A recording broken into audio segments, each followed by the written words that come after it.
It's running. It just keeps clicking. It's not doing anything.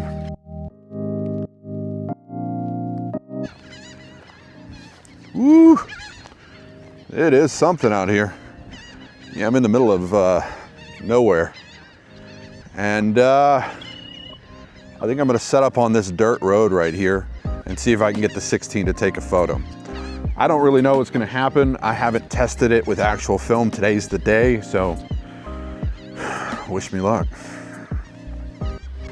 Fairly well set up. I got the 10-inch in.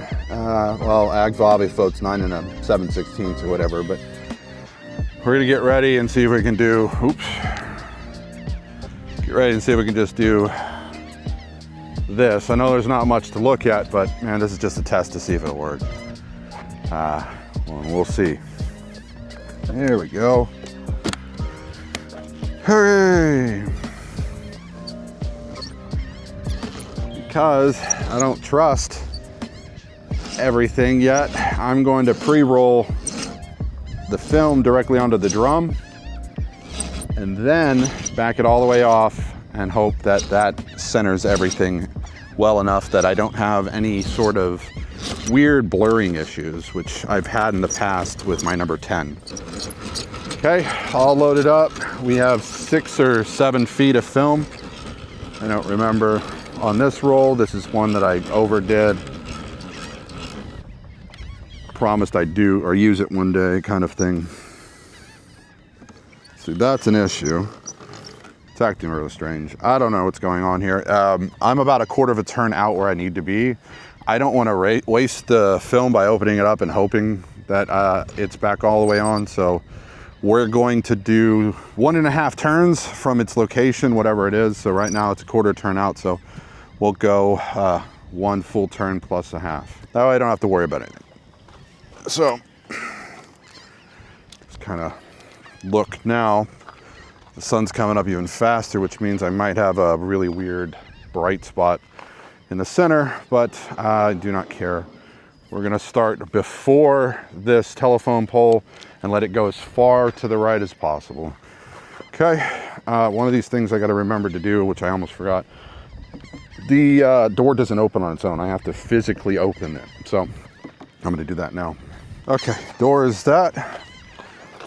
Know what else I forgot to do? See what the light exposure should be. I'm not a very good photographer for getting exposure. So we're just gonna do a quick meter for this scene. We're going f45. f45 for 1.5 seconds, I think is what I have loaded up. You know what? I don't care. We're going f32 because I don't want to risk it. So here we go, maiden voyage. Better put the clutch down. Idiot. God, I gotta get a checklist for this thing. All right, here we go. All right, ready, set, go. We're already pulling film. You can see it's moving. It is pulling a lot of film, and we've barely moved. I do not know how big this photo is going to be. Let's hope for the best. Okay. It's running. Beautiful. We're exposing film, hopefully. There's going to be quite a bit of motion blur in this shot, I know, but I really don't want to go at 1/3 of a second right now. I think a slower speed will be more stable, but I could be completely wrong.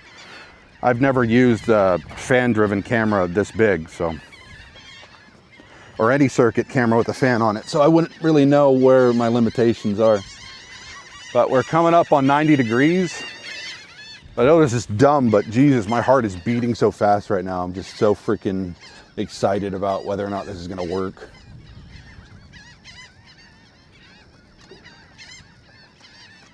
It's making noises. It might be nearing the end, or it might have already pulled the film past the leader. If the leader gets pulled, when it finally reaches the end to the leader, the camera will just stop. So, and it just stopped. So it's pulled all the film that it can. It is going to be less than 180 degrees, maybe 120 degrees. So time to close the slit. There we go. We are now shut. We are light tight once again. Before I take this off, I am going to pull everything back. Camera's still running. Okay.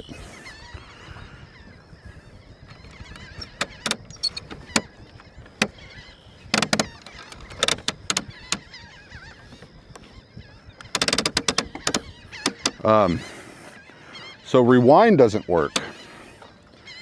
That is bizarre. It just keeps clicking. It's not doing anything. I don't want to damage anything. So we're going to hope for the best, try to load the camera back into its case and get the hell out of here. Go figure out why I can't rewind it. Rewind was working at home, but now with film on it, for some reason it won't work. Now there's a good chance I overexposed the hell out of this because I wasn't calculating right. I was just thinking about it right now. Because I'm rushing myself. You shouldn't rush with the camera like this, but you know. Yeah, well, stuff happens. And you tend to forget simple things when you're rushing. Let's head back.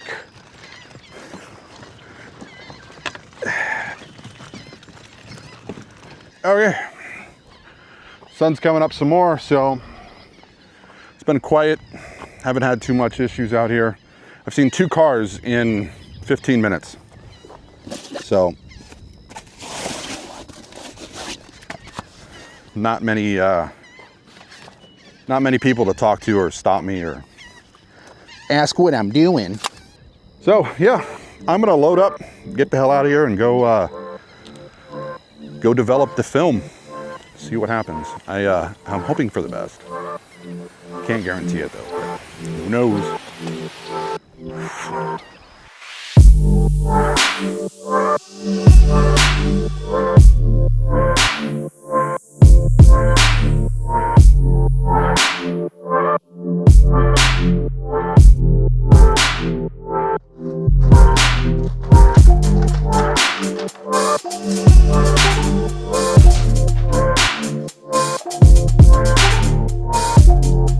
Okay, a couple of things went wrong.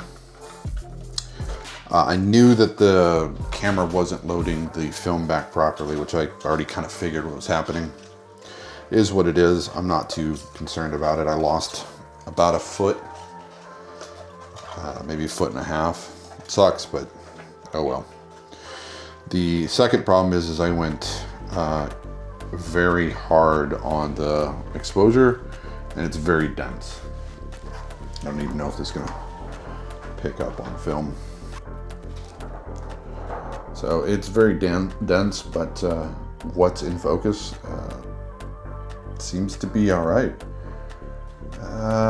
You can see some issues from handling, I believe. It's me handling it improperly. This ended up being an 8-foot piece of film. I did not realize that's how long of a film I cut here, but is what it is. I'm just going to do what I can to process this, the rest of it, and then actually start scanning it and see what it looks like. So right now, everything looks fine, but we won't know until I've actually scanned it. As dense as it is, I'm not gonna hedge any bets yet.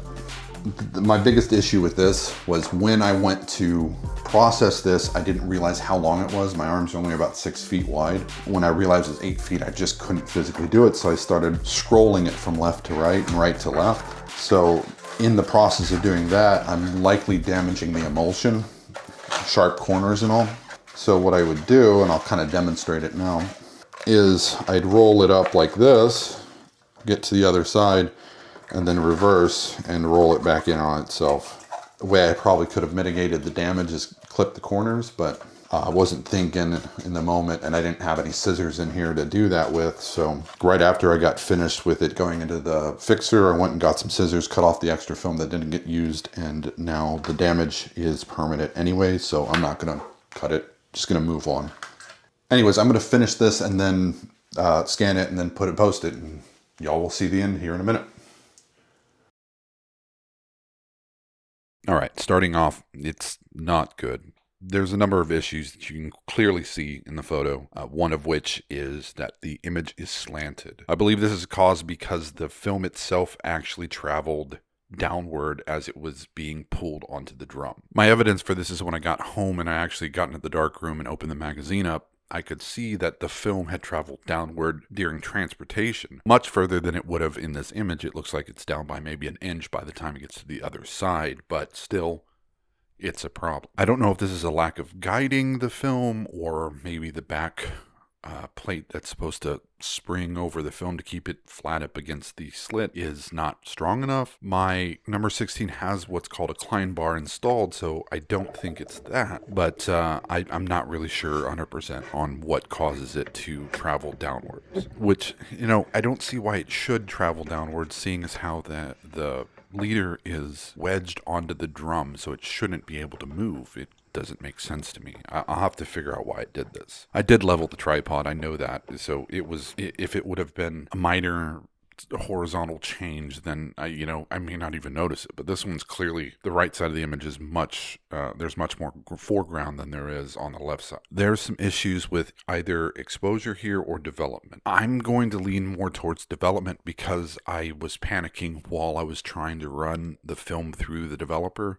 Typically, I pre-cut my rolls to be 6 feet, no longer. That way my arms can be able to hold the film in place and be able to seesaw the film straight through the chemistry. I've done it probably about 30 times now. But when I realized that it was 8 feet, there was just no way I could do it physically. So in between trying to actually develop it properly, I had to come up with another option, which I talked about earlier, rolling it through the chemistry. Well, my evidence for this is you can see towards the edge of the film, especially in the sky region, that it's a little bit more constant all the way through, but in the center it's not. My guess here is the density was gained because it spent more time, certain parts of the image spent more time in the chemistry, in the open chemistry, than the rest of it. So some of it is more dense than other areas. When I hold the negative over a light source, you can clearly see that there is a wavy density to it. Now, I believe it was Jamie Young that told Drew or somebody on the Facebook group about the blurring that was happening on my previous camera, or my previous images that I was getting on my number 10. Since that information, he basically said pre-roll the film directly onto the drum, then rewind it, then run the camera. I've been doing that, and I haven't had any issues since I've been doing that on every run with every Cirkut camera I have. On this one, though, going back to the issue of it falling down, you also notice every so often that there's bandings of like blurry parts of the image. My assumption is that's part of it moving in the frame vertically instead of horizontally. So at the same time it's being pulled through, it's also dropping. So I think that's what's causing these little areas of blur. There's no hard banding, though. So that's good. It means that there's no stuttering that I can tell. I think the issues I'm having are a combination of development and film being fed properly. I'll have to do some more tests and try to figure this out. I have other pieces of film. The reason why this piece of film was 8 foot long to begin with was I was using it on the family photo that I ran about 3 or 4 weeks ago. I wanted to be able to take 2 images at a time on one roll. So I'd take a photo, use the film perforator on the back, and then roll forward. That way I could cut them down in the darkroom and separately develop it without actually having to hold 8 feet of film. So in the future, I will make sure that what I use is the proper length that I'm going to be able to develop myself. I just flat out forgot that it was 8 feet. My mistake, my mess up. So what's next? Well, I'm going to have to spend some more time with this camera for sure. Before I even actually attempt 16-inch film, I have to get the film staying straight. It can't wander, it can't move. I have to find out why it's doing it, and I need to fix that problem before I even try to waste. I only have 50 feet of 16-inch film, and until I actually get this running, I'm not going to run a single inch of that through. So the next major test, which I likely won't even share as a video, will be me trying to do this again, but be more mindful of how I develop it. Anyways, so going forward, I'm also going to probably sprinkle in other bits of content on my channel in between. I have a lot of interests in a lot of different things photography related, so you might see some other stuff come up here soon. Recently, I really enjoyed messing with that fisheye adapter, so that's something else I'm going to work with. If you haven't seen that video, I'll leave a link in the description. Anyways, yeah, if you like the video, like it, subscribe, do all the YouTube stuff, and if you like this video, YouTube thinks you might like this one, so click that link on the screen. Thanks for watching.